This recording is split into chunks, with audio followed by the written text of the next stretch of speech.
지난 월요일 날 무슨 날이었어요? 지난 월요일은 3.1절이었습니다. 그렇죠? 지난 월요일이 3월 1일이 3.1절이었습니다.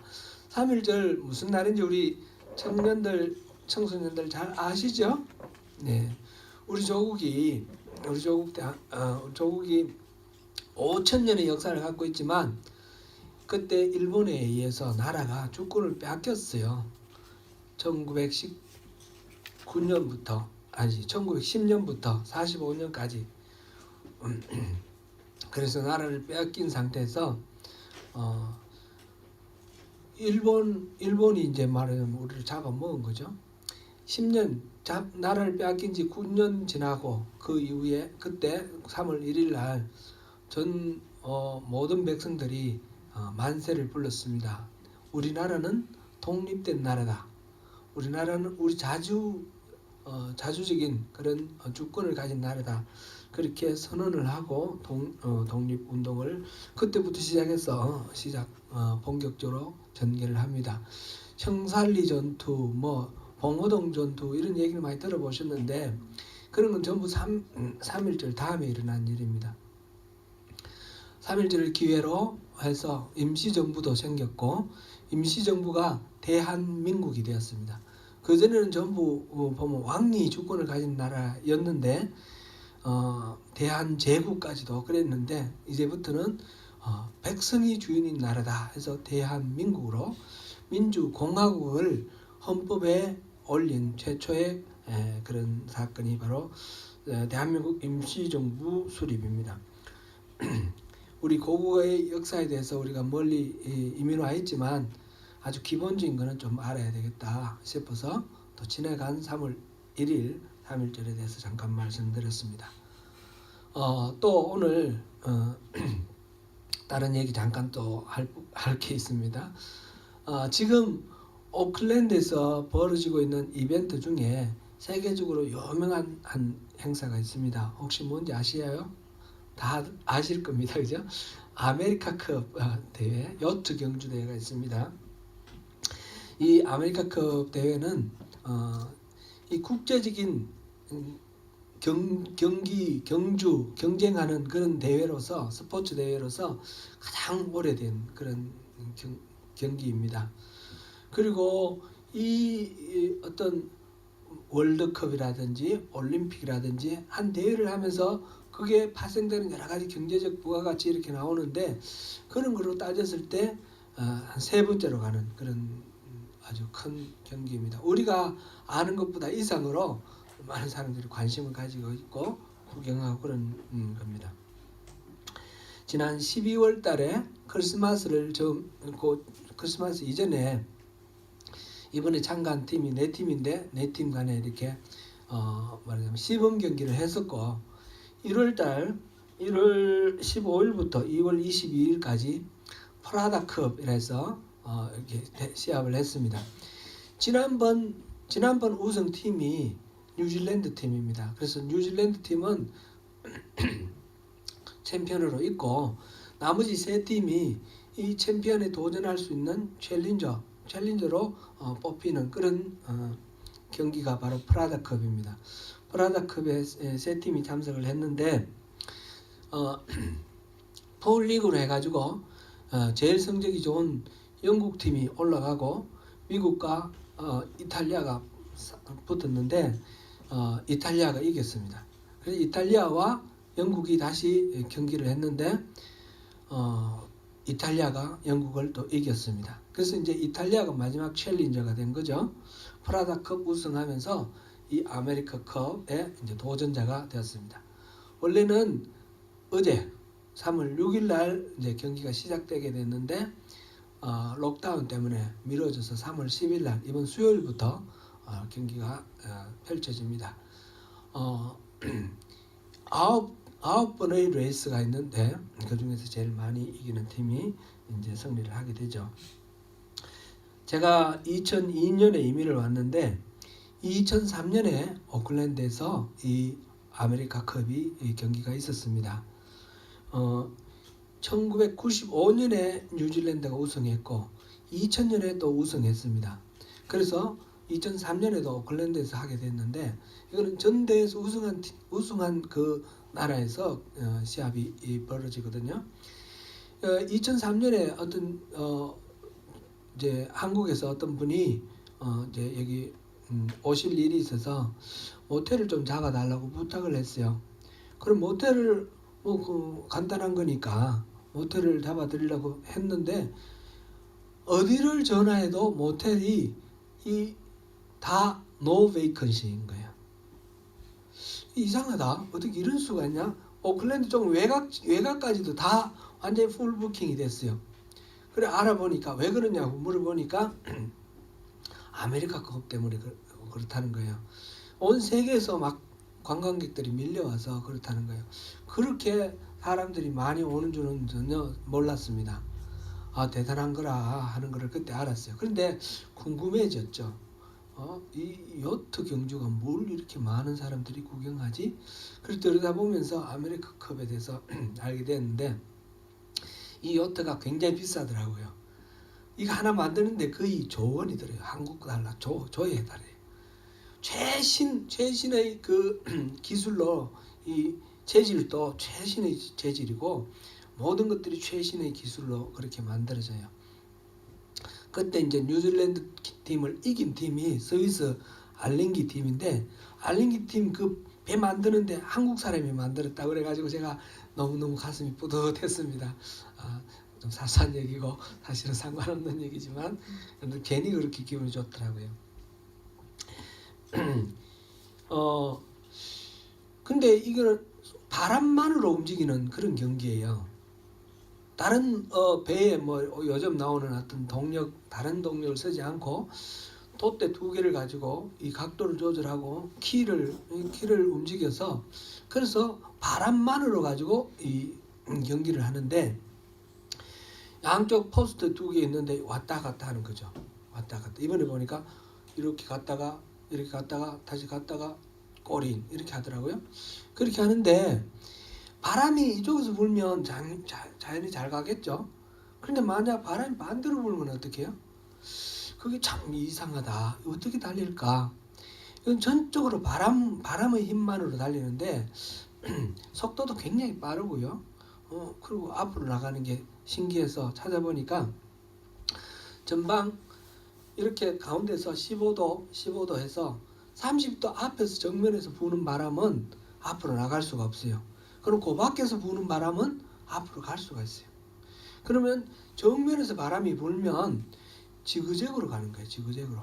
지그재그로. 그래서 여러분 이번에 방송할 그 중계 방송도 하고 하니까 한번 보세요. 재밌어요. 이게 배가 물 위를 뜨는 게 아니라 완전히 공중을 날아가는 것 같아요. 밑에 물 속에 잠겨 있는 이거를 위로 이렇게 볼대로 세워가지고 그 위를 그냥 이렇게 배는 물 위에 떠 있는 게 아니고 공중에 떠 있어요. 그렇게 해서 굉장히 빠르게 달립니다. 바람을 받아서 바람이 앞에서 불어도 좋고 뒤에서 불어도 좋고 옆에서 불어도 좋고 이 경주는 얼마든지 바람하고 상관없이 밑에서 흐르는 조류도 있죠. 조류도 상관없이 경기는 진행이 됩니다. 근데 이 경기가 안 될 수가 있어요. 진행이 안 될 때가 있습니다. 어떤 때 안 되느냐면 바람이 불지 않을 때. 물론 태풍이 불 때도 안 됩니다. 6.5 내지 23노트 그 사이에만 한다. 그런 규정이 올해 규정이 그렇게 나와 있던데 이거는 선풍기를 틀었을 때 미풍에서 강풍까지 그렇게 되는 거예요. 그 정도까지는 충분히 할 수 있다. 그렇게 됩니다. 바람이 불어도 좋은데 바람이 안 불면 경주가 안 된다. 참 이게 제가 그걸 처음 알았을 때 굉장히 신선한 충격을 받았습니다. 우리 인생이 어떤가 돌아보게 되었습니다. 우리 인생은 어떻습니까? 항상 우리 뒤에서 순풍이 불어오듯이 등 뒤에서 바람이 불어오고 앞으로 쏙쏙 밀어주면 얼마나 좋겠습니까? 그런데 인생 살아가다 보면 끊임없이 장애물이 다가오고 앞에서 내가 나가는 방향을 가로막고 뒤로 밀어내는 듯한 역풍들이 우리 인생에 수도 없이 많습니다. 뿐만 아니라 나를 넘어뜨리려고 옆에서 불어오는 바람, 예상하지 못한 느닷없이 불어오는 돌풍과 같이 알 수 없는, 예측할 수 없는 그런 사건으로 우리가 넘어질 때도 얼마나 많습니까? 그러나 바람이 불어도 이 경주는 진행됩니다. 바람이 안 불면 안 되는 겁니다. 우리 인생도 바람이 순풍만 불면 좋겠지만 순풍만 불지는 않지요. 인생에 바람이 불지 않으면 좋을 것 같지만 그러면 인생이 정말 맥이 없어지고 가치가 없어집니다. 그래서 제가 2003년에 제가 있던 해밀턴의 지역 신문에 칼럼을 썼어요. 제목이 역풍이라도 좋다, 바람아 불어다오, 그렇게 그런 제목을 썼는데 여러분 한번 그렇게 우리 한번 외쳐볼까요? 우리 인생에 어떤 역경이 있더라도 우리 깨치고 이겨나갈 수 있다, 그런 뜻으로 역풍이라도 좋다, 바람아 불어다오 한번 해보겠습니다. 시작. 역풍이라도 좋다, 바람아 불어다오. 이건 뭐 성경 말씀도 아니고 하니까 아멘 할 수도 없고 그런데 제게는 아주 2003년에 아주 신선한 충격으로 제게 다가왔던 그런 일이라서 지금 마침도 아메리카컵이 일어나고 있으니까 제가 또 말씀을 드렸습니다. 오늘 본문으로 돌아갑니다. 오늘 본문 주인공은 이삭입니다. 성경에 나오는 4명의 족장, 이 창세기에는 11장까지의 이야기와 12장부터 마지막까지 50장까지 이야기가 크게 대별이 되는데 11장까지 이야기는 4개의 사건으로 이루어졌다 그랬죠. 뭐죠? 창조, 타락, 홍수, 바벨탑, 4개의 사건으로 이루어져 있습니다. 근데 그 다음 12장부터는 4명의 족장의 이야기가 나와 있어요. 누구죠? 아브라함, 이삭, 야곱, 요셉. 이렇게 족장이라는 것은 단순히 우리 뭐 어떤 마을의 추장, 마을의 추장 이런 정도 정치적 지도자 이 이상의 의미를 갖습니다. 하나님의 그 부르심과 하나님이 부어주시는 복, 그 축복을 승계하는, 그리고 가는 데마다 제사를 드리잖아요. 단을 쌓고 제사를 드리는 제사장의 역할까지 하고 있습니다. 선지자와 제사장까지 역할하는 그런 역할이 이 족장입니다. 구약 성경 전체적으로 신약에서 예수님이 보여주시는 하나님 나라에 대한 하나의 예표입니다. 예표, 타이폴로지, 영어로 그렇게 말하는데, 거기서 예를 들면 가나안 땅은 실제로 그 땅이 있지만 여기서 구약 성경에서 말하고자 하는 것은 그 땅 자체를 말하고자 하는 것이 아니라 하나님 나라를 말하고자 하는 것입니다. 그리고 이스라엘 민족을 이렇게 세우는데 그거는 이스라엘 민족을 말하고자 하는 것이 아니라 하나님 나라의 백성, 하나님 나라 천국 백성을 나타내려고 하는 그런 이야기입니다. 그래서 구약을 읽을 때는 있는 그대로 물질적으로 육체적으로만 파악할 것이 아니라 그것이 갖고 있는 영적 의미를 늘 항상 같이 생각을 해야 됩니다. 지금 이삭에 대해서 말씀을 나누는데 이삭은 4명의 족장 가운데 가장 오래 살았습니다. 아브라함이 175세까지 살았고 이삭이 180세까지 살았습니다. 야곱이 147세, 요셉이 110세까지 살았습니다. 아브라함이 부르심을 받았을 때가 75세니까 그 이후에는 100년의 세월이었고, 그렇게 따지면 이삭은 이 하나님의 그 시야 아래에서 살아간 그 기간이 가장 긴 사람인데, 근데 성경의 그의 삶에 대한 기록은 굉장히 짧습니다. 아브라함이나 야곱이나 요셉은 12장씩입니다. 12장씩 조금씩 앞뒤로 뭐 이렇게 연결되는 것도 있는데, 근데 이 이삭은 2장입니다. 2장. 26장, 27장. 앞뒤로 뭐 이야기가 나오는 것이 좀 있긴 하죠. 아브라함이 100세에 얻은 아들을 이제 바치라 해서 모리아산에서 바치는 사건 난 것, 그거는 22장 이야기는 그는 이삭의 이야기가 아니라 아브라함의 믿음에 대한 이야기죠. 그 다음에 이삭의 아내를 리브가를 얻기 위해서 아브라함이 그 늙은 종을 고향으로 보내고, 그 다음에 이삭의 아내 리브가를 데려오는 이 이야기, 24장에 나오는 이 이야기도 그는 이삭의 이야기가 아니라 아브라함의 믿음 이야기입니다. 하나님 주신 이 땅, 가나안 땅을 떠나지 않겠다라는 그런 믿음, 아브라함의 믿음을 나타내는 이야기다, 이렇게 보는 것이 맞겠습니다.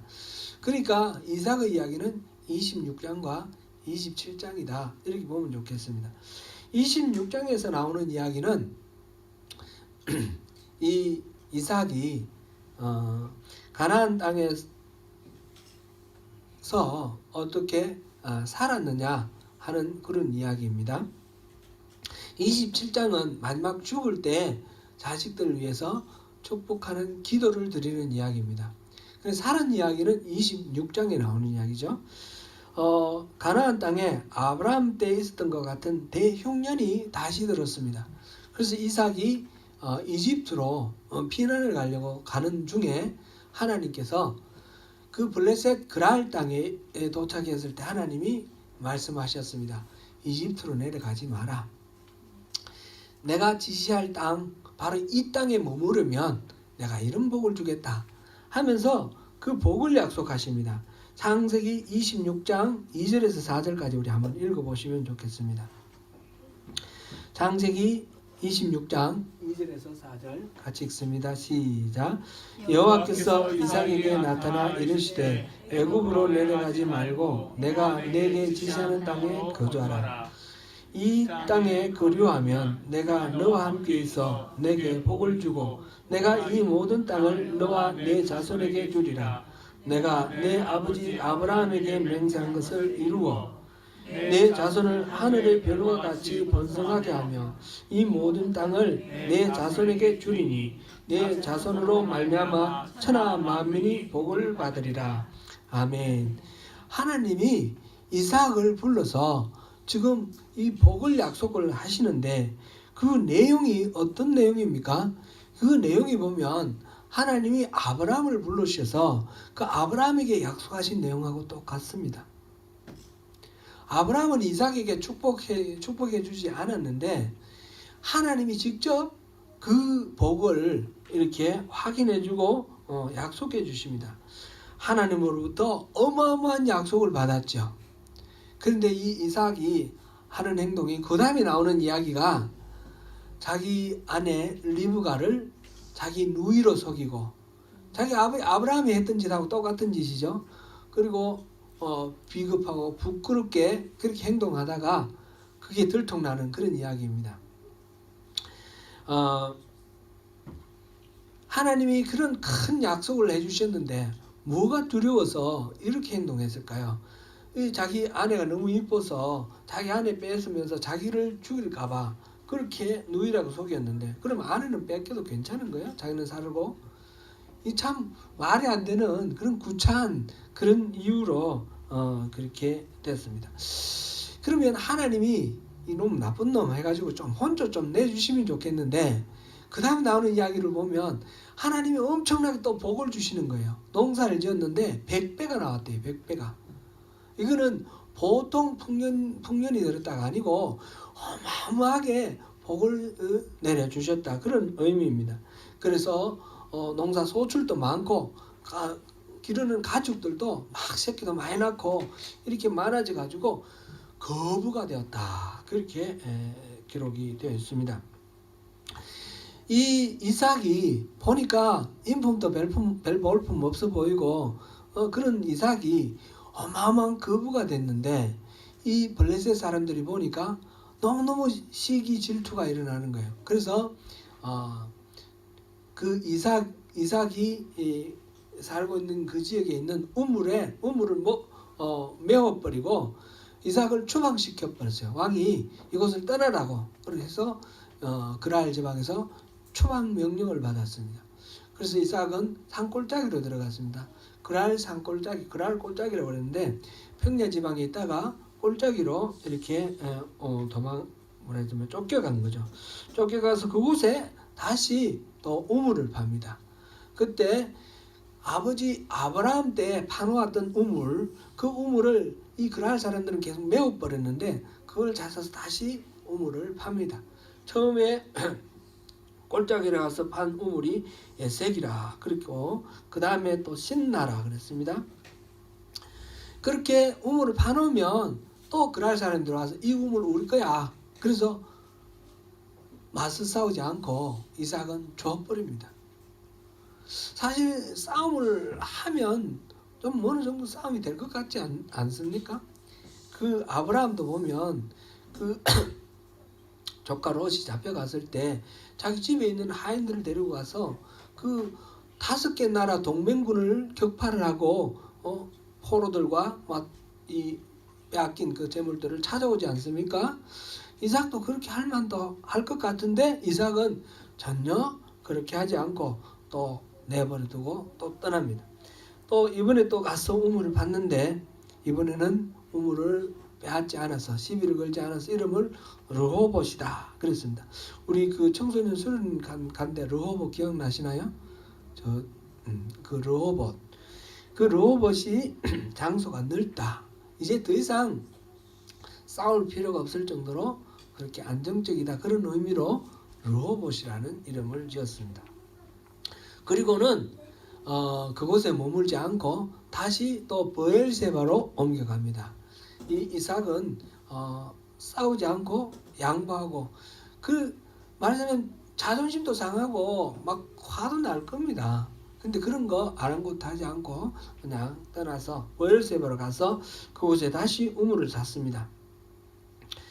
거기서 하나님이 다시 나타나서 약속을 하십니다. 창세기 26장 24절 말씀입니다. 한번 읽어보겠습니다. 시작. 그 밤에 여호와께서 그에게 나타나 이르시되 나는 내 아버지 아브라함의 하나님이니 두려워하지 말라. 내 종 아브라함을 위하여 내가 너와 함께 있어 내게 복을 주어 내 자손이 번성하게 하리라 하시니라. 아멘. 하나님은 이 이삭에게 복을 주겠다고 약속을 하십니다. 내가 너에게 복을 주겠다. 그런데 하나님이 아브라함에게 복을 주실 때도 그렇게 말씀하셨고 이삭에게 복을 주실 때도 그렇게 말씀하셨는데 너 자손으로 말미암아 천하 만민이 복을 받을 것이다. 내가 바로 복이 될 것이다. 그렇게 말씀을 하셨어요. 그러니까 이삭만 잘 먹고 잘 사는 것이 아니라 이삭이 존재함으로 인해서 그 주변에 있는 다른 천하 만민들이 복을 받게 된다는 것이죠. 이삭이 우물을 파서 싸우지 않고 그랄 사람들에게 양보하고 감으로써 이삭만 복을 받는 것이 아니라 이 그랄 사람들도 복을 받았습니다. 그런데 복을 받았는데 이 사람들은 이제 자기들이 막 시기하고 질투하고 윗세를 부려서 이 이삭을 쫓아냈는데 쫓겨간 이삭이 점점 더 부유해지는 거예요. 점점 잘 되는 거예요. 그러니까 위협을 느꼈습니다. 그래서 이 사람들이 그날 왕 아비멜렉이 군대 장관 비고를 데리고 이삭을 찾아왔습니다. 그리고 평화협정을 요청을 합니다. 창세기 26장 28절부터 29절까지 우리 같이 한번 읽어보겠습니다. 시작. 그들이 이르되 여호와께서 너와 함께 계심을 우리가 분명히 보았으므로 우리의 사이 곧 우리와 너 사이에 맹세하여 너와 계약을 맺으리라 하였노라. 너는 우리를 해하지 말라. 이는 우리가 너를 범하지 아니하고 선한 일만 내게 행하여 내가 평안히 가게 하였음이니라. 이제 너는 여호와께 복을 받은 자니라. 아멘. 지금 자기가 쫓아내놓고 쫓겨간 그 이삭에게 도리어 와서 우리 평화조약을 체결하자. 내가 너를 해치지 않을 테니까 너 우리 해치지 말아달라. 그렇게 부탁을 하면서 평화조약을 체결합니다. 아비멜렉과 평화조약을 맺으면서 이삭은 브엘세바에서 이제 안정적인 삶을 살아가게 됩니다.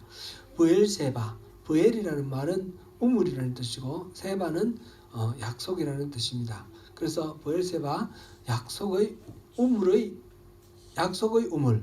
그런 의미가 바로 브엘세바라는 땅 이름입니다. 브엘세바 이 땅 유래 명칭의 유래는 앞에 아브라함 때 담은 있었는데 여기서 다시 같은 그런 의미, 약속의 우물이라는 그런 의미로 다시 한번 언급되었습니다. 이삭이 그렇게 그 가나안 땅에 이렇게 잘 살았습니다. 잘 사는데 그동안 이삭의 삶의 특징은 싸우지 않고 양보하는 것. 끊임없이 미치고 손해보면서 양보하는 것입니다. 그런데 하나님은 그를 복주시고 또 복주시고 그를 통해서 만민을 복주시는 것이 하나님의 일하심이었다 하는 것을 우리 26장을 통해서 한번 볼 수 있었습니다. 우리가 이제 지금 히브리서를 하고 있지만 히브리서 여기 이제 믿음의 선진들 이야기를 통해서 뭐 이름만 뭐 보고 넘어갈 게 아니라 이왕 나왔으니까 이분들의 믿음은 어떤 건지 우리가 한번 점검해 보는 것도 또 의미가 있을 것입니다. 계속해서 이삭의 두 번째 역할은 27장에 자식을 축복하는 장면입니다. 이삭은 자기가 늙어 죽을 때가 되었다고 생각하고 아들 에스를 축복하려고 합니다. 그래서 에스에게 덜에 나가 산양을 해서 그거를 잘 요리를 해서 맛있게 요리를 해서 갖고 오너라. 내가 마음껏 축복해 주겠다. 그렇게 이야기를 합니다. 이삭은 40의 아내 리브가를 맞았는데 20년 동안 자식이 없었습니다. 그리고 나이 60대 가지고 쌍둥이를 얻었는데 에스와 야곱이죠. 에스가 형이고 야곱이 동생입니다. 그런데 이 두 아들 쌍둥이는 너무너무 판이하게 달랐습니다. 에스는 뭐 몸에 털도 부실부실하게 났고 아마 보지는 않았지만 뭐 장동건이나 비나 이 정도 됐을 것 같아요. 건강하게 또 얼굴도 잘생기고 그리고 사냥하러 돌아다니고 아주 외향적이고 씩씩하고 아주 쿨한 멋쟁이였어요. 근데 말하자면 아주 상남자죠. 근데 이 야곱은 맨날 집에만 처박혀 있고 그때 책이 없었으니까 책을 안 봤는데 뭘 했을까요? 뜨개질 했을까요? 모르겠습니다. 하여튼 집에만 붙어 있는 그런 사람이에요. 뭔가 이 아들이라는 관점에서 보면 에서는 아버지 마음에 너무너무 속속 들었는데 이 야곱은 영 마음에 안 들었습니다. 그런데 리브가는 이 야곱을 더 좋아했습니다. 아버지와 엄마가 서로 쌍둥이 한쪽을 편애를 하는 거예요. 리브가가 야곱을 좋아한 이유는 이 아이를 낳을 때 태중에 아기가 있을 때 하나님이 말씀하셨어요. 태중에 두 국민이 있다. 근데 큰 자가 어린 자를 섬길 거다. 형이 동생을 섬길 거다. 그거를 하나님으로부터 그 말씀을 들었기 때문에 이 리브가는 이 동생이 바로 하나님의 약속의 아들은 바로 이 동생 야곱이다라는 걸 알고 있었기 때문에 이 동생을 모든 관심에 초점을 두고 있습니다. 이삭이 에스를 축복하겠다고 짐승을 사냥하여 맛있는 음식을 만들어 오라 하는 그 이야기를 리브가가 들었습니다. 엄마가 듣고는 얼른 아들 야곱을 불러가지고 가서 염소 한 마리 잡아놓으라. 내가 맛있게 요리해 줄 테니 네가 들어가서 아버지 축복받아라. 그래가지고 이 야곱이 엄마가 요리해 준 그 염소 고기를 그 요리를 가지고 아버지께 들어갑니다. 그때 이삭은 눈이 침침해서 잘 안 보였어요.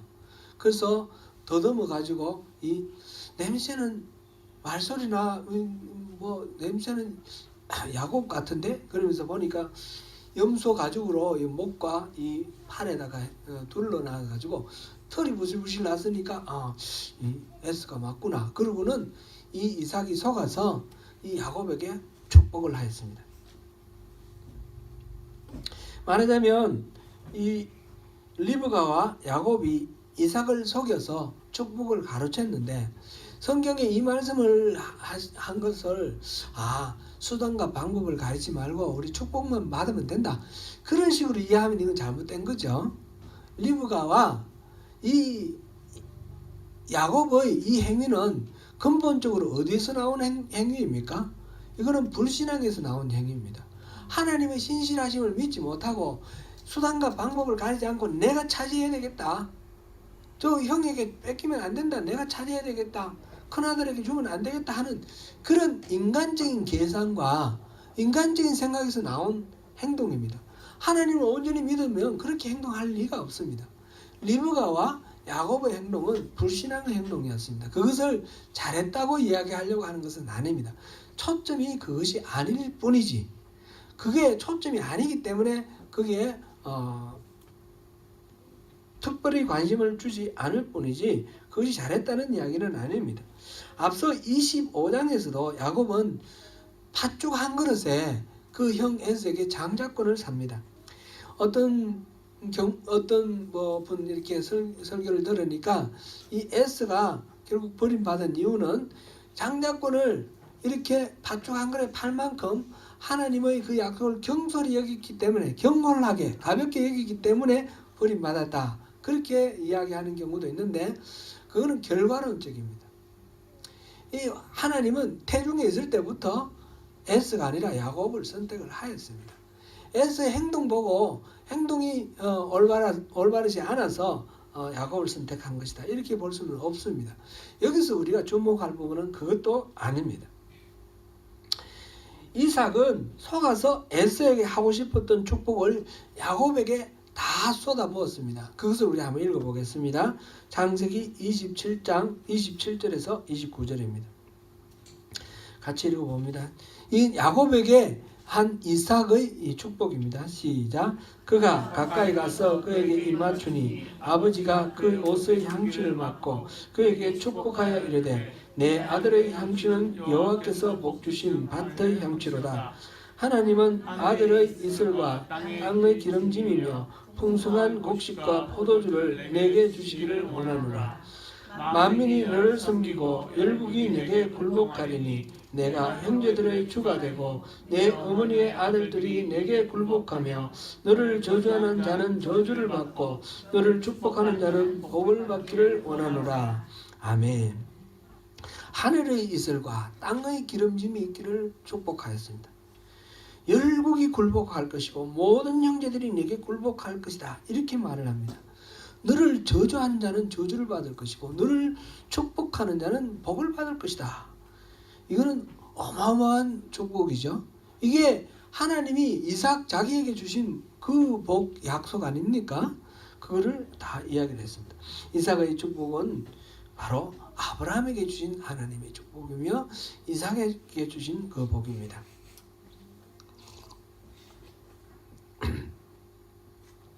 이제 이삭이 이렇게 축복하는 것을 계기로 해서 야곱도 자기 아들들에게 축복을 하고 또 요셉도 축복하고 이런 축복하는 그런 전통이 생기는데, 그 족장의 축복이 생기는데 이때 이삭이 그렇게 축복을 했습니다.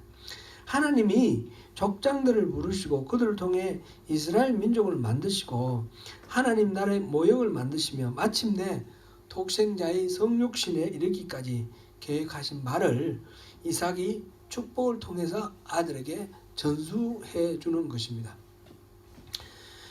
이삭이 에서의 말을 나중에 에서가 사냥을 마치고 얼른 맛있게 요리를 해서 그걸 들고 아버지 야곱에게 왔습니다.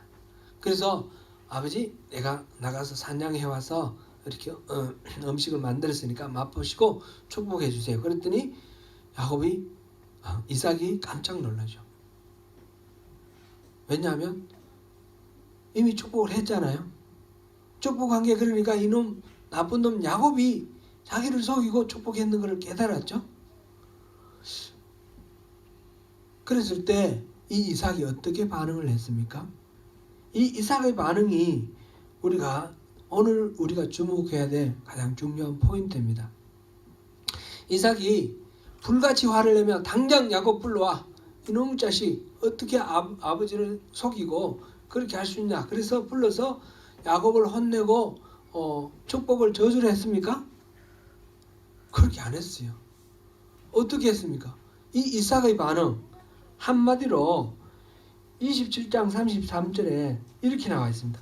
이삭이 심히 크게 떨며, 이삭은 몹시 두려워 떨었습니다. 무엇이 두려웠습니까? 이삭이 야곱에게 축복을 했는데 그 축복 내용 우리가 다 들었죠. 그 성령 충만해서 성령님이 하시는 대로 축복했을까요? 지금 이 반응을 보면 그런 건 아닌 것 같아요. 자기 생각으로 축복한 것 같아요. 에스에게 하나님은 분명히 이 큰 자가 어린 자를 섬긴다고 말씀을 하신 걸 자기도 알고 있는데, 그런데 자기는 이 작은 자, 어린 자 야곱이 마음에 안 들었어요. 에스를 축복하고 싶었고 에스가 장자 되기를 원했어요. 그래서 에스를 불러가지고 네 사냥해 오느라, 그러면 그 맛있는 음식 해오면 내가 너에게 축복하겠다. 그리고 이 에스에게 자기가 생각하는 최상의 축복을 했습니다. 그랬는데 지금 에스가 다시 짐승을 잡아왔는데 보니까 야곱에게 이미 다 축복을 했습니다. 그걸 보면서 전율을 하는 거예요. 두렵고 떤다. 지금 전율을 하는 거예요. 내가 어떻게 할 수 없구나. 이건 내가 어떻게 할 수 없구나.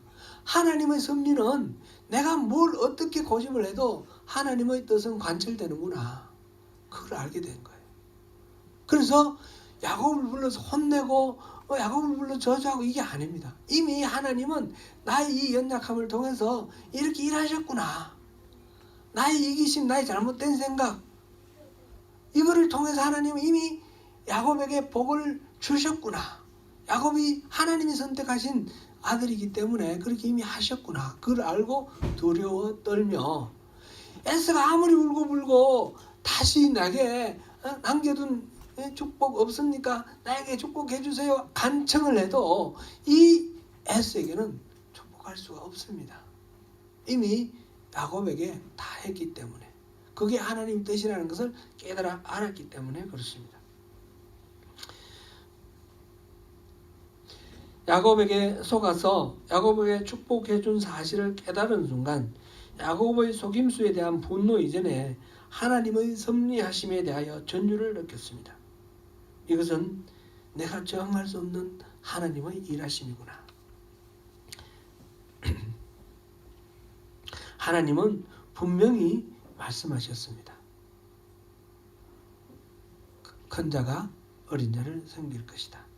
그래서 자기가 에서에게 하려고 했던 땅의 기름짐이나 하늘의 그 이슬을, 그거 자기는 에서에게 주고 싶지만 하나님이 이미 야곱을 선택을 하시고 야곱에게 주셨다는 걸 알고, 너는 그것과는 멀다.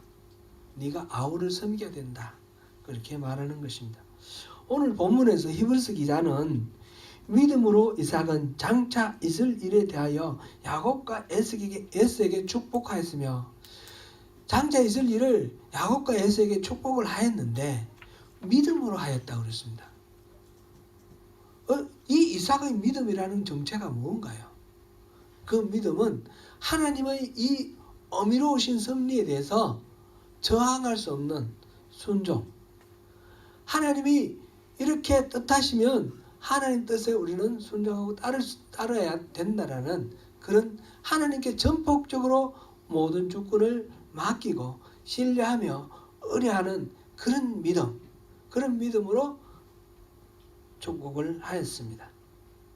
믿음이라는 것은 확신이 아니고, 믿음이라는 것은 하나님께 전적 의지하는 거다 하는 말씀 다시 한번 여기서 확인할 수 있습니다. 사랑하는 성도 여러분, 이삭은 하나님의 섭리를 자각하자마자 자기 나름대로의 생각들을 다 내려놓았습니다. 불평하고 하나님께 대들지 않았습니다. 주께 무릎을 꿇었습니다. 참된 믿음은 영혼으로 하여금 하나님의 뜻에 굴복하여 우리 육신의 생각, 우리 육신의 소욕 그것에 거슬른다는 것을 인정을 했습니다. 믿음은 하나님이 너무 위대하시고 너무나 능력이 있으신 분이시기 때문에 우리의 진정한 주인이시기 때문에 하나님 뜻을 발견하면 즉시 우리는 순종한다는 것입니다. 하나님 뜻 앞에 감동하여 순종하는 믿음으로 승리하시는 저와 여러분이 되시기를 축원합니다.